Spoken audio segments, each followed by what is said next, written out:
أعوذ بالله من الشيطان الرجيم. بسم الله الرحمن الرحيم. يا أيها المزمل قم الليل إلا قليلا نصفه أو انقص منه قليلا أو زد عليه ورتل القرآن ترتيلا إنا سنلقي عليك قولا ثقيلا إن ناشئة الليل هي أشد وطئا وأقوم قيلا إن لك في النهار سبحا طويلا واذكر اسم ربك وتبتل إليه تبتيلا رب المشرق والمغرب لا إله إلا هو فاتخذه وكيلا واصبر على ما يقولون واهجرهم هجرا جميلا وذرني والمكذبين أولي النعمة ومهلهم قليلا إن لدينا أنكالا وجحيما وطعاما ذا غصة وعذابا أليما يوم ترجف الأرض والجبال وكانت الجبال كثيبا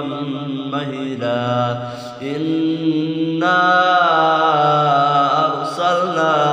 إليكم رسولا شاهدا عليكم كما أرسلنا إلى فرعون رسولا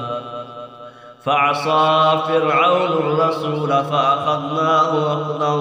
وبيلا فكيف تتقون إن كفرتم يوما يجعل الولدان شيبا السماء منفطر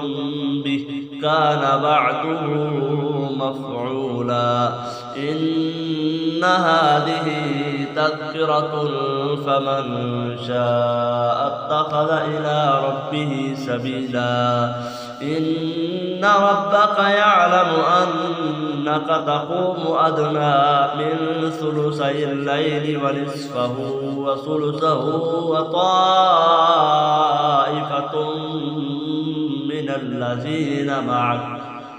والله يقدر الليل والنهار علم أن لن تحصوه فتاب عليكم فاقرؤوا ما تيسر من القرآن علم أن سيكون منكم مرضى وآخرون يضربون في الأرض يبتغون من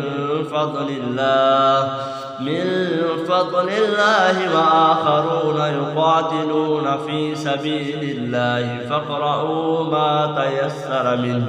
منه وأقيموا الصلاة وآتوا الزكاة وأقرضوا الله قرضا حسنا وما تقدموا لأنفسكم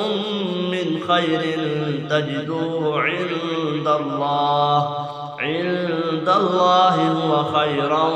وأعظم أجرا واستغفروا الله إن الله غفور رحيم صدق الله العظيم.